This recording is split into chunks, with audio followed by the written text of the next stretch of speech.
To prune or not to prune, that is the big debate amongst tomato farming friends.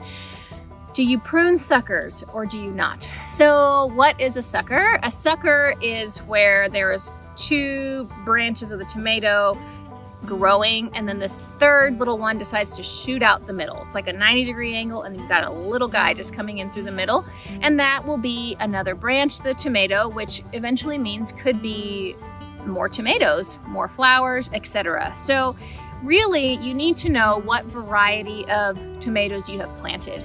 If you have planted a determinate variety of tomato where it will only grow to a certain height and only produce a certain amount of tomatoes, you don't really need to prune suckers, because pruning suckers means you might be pruning potential tomatoes that are coming your way.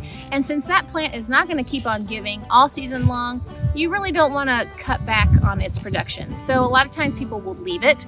The only time you might really want to do it is if maybe the tomato plants are too close together, too crowded, and there is not enough airflow, and you just need to kind of trim up some things to ensure that that happens, sure.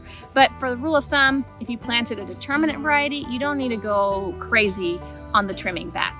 However, if you planted an indeterminate variety of tomato, those grow really tall and really wild. So a lot of times people will prune those extra kind of suckers and branches that come along, because if not, you will have a wild forest of tomatoes, which maybe that's what you want, and that is fine. But the indeterminate varieties will give you tomatoes all season long, so cutting some off is not going to really hinder your supply or your yield of harvest.